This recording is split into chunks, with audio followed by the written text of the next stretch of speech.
Hi everyone. ನಾನಿಲ್ಲಿ ನಿಮಗೆ ಹೂಕೋಸ್ ಪಕೋಡ ಅಥವಾ ಕಾಲಿಫ್ಲವರ್ ಪಕೋಡನ ಹೇಗೆ ಮಾಡೋದು ಅಂತ ತೋರಿಸ್ತಾ ಇದ್ದೀನಿ.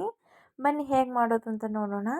ನಾನಿಲ್ಲಿ ಕಾಲಿಫ್ಲವರನ್ನು ಅಥವಾ ಹೂಕೋಸನ್ನು ಸಣ್ಣ ಸಣ್ಣವಾಗಿ ಹೆಚ್ಚಿಟ್ಕೊಂಡಿದ್ದೀನಿ. ಇದಕ್ಕೆ ಸ್ವಲ್ಪ ಉಪ್ಪು ಮತ್ತು ಅರಿಶಿಣದ ಪುಡಿಯನ್ನು ಹಾಕಿಡ್ತಾ ಇದ್ದೀನಿ. ಯಾಕಂದರೆ ಇದರಲ್ಲಿ ಚಿಕ್ಕ ಚಿಕ್ಕ ಹುಳುಗಳಿರ್ತವೆ. ಹುಳುಗಳೆಲ್ಲ ಸಾಯಲಿ ಅನ್ನೋ ಕಾರಣಕ್ಕೆ ಈ ಥರ ಬಿಸಿನೀರಲ್ಲಿ ಹಾಕಿ ಇಟ್ಕೊಂಡಿದ್ದೀನಿ. ನಂತರ ನಾನಿಲ್ಲಿ ಒಂದು ಪ್ಯಾನ್ಗೆ 2 ಟೇಬಲ್ ಸ್ಪೂನಷ್ಟು ಕಾರ್ನ್ಫ್ಲವರನ್ನು ಹಾಕ್ಕೊಂಡಿದ್ದೀನಿ.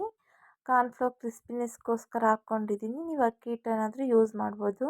ಹಾಗೆ 4 ಟೇಬಲ್ ಸ್ಪೂನಷ್ಟು ಮೈದಾನ ಯೂಸ್ ಮಾಡೀನಿ. ಇದು ಕೋಟಿಂಗ್ಗೋಸ್ಕರ 2 ಟೇಬಲ್ ಸ್ಪೂನಷ್ಟು ಕಡಲೆ ಹಿಟ್ಟು. ಪಕೋಡ ಅಂದಮೇಲೆ ಕಡಲೆ ಹಿಟ್ಟು ಇಲ್ಲದಿದ್ರೆ ಪಕೋಡನೇ ನಡೆಯೋದಿಲ್ಲ. ಹಾಗೆ ನನಗೆ ಇಲ್ಲಿ ಸ್ಪೈಸಿ ಬೇಕು, ಅದಕ್ಕೋಸ್ಕರ ನಾನಿಲ್ಲಿ 2 ಟೇಬಲ್ ಸ್ಪೂನಷ್ಟು ಖಾರದ ಪುಡಿನ ಹಾಕ್ಕೊಂಡಿದ್ದೀನಿ. ಹಾಗೆ ಒಂದು ರುಚಿಗೆ ತಕ್ಕಷ್ಟು ಉಪ್ಪನ್ನು ಸಹ ಹಾಕ್ಕೊಂಡು ಎಲ್ಲ ಮಿಕ್ಸ್ ಮಾಡ್ಕೊಳ್ಳೋಣ.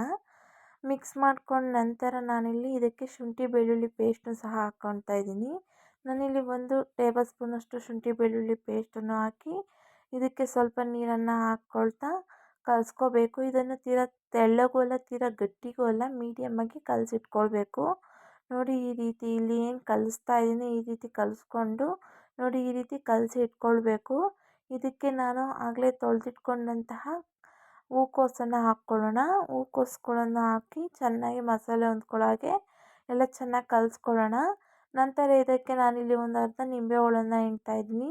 ಹುಳಿ ಖಾರವಾಗಿ ಚೆನ್ನಾಗಿರಲಿ ಅಂತ ನಿಂಬೆಹಣ್ಣನ್ನು ಹಿಂಡು ಒಂದು 10 ನಿಮಿಷಗಳ ಕಾಲ ಮ್ಯಾರಿನೇಟ್ ಆಗೋಕೆ ಬಿಡಬೇಕು.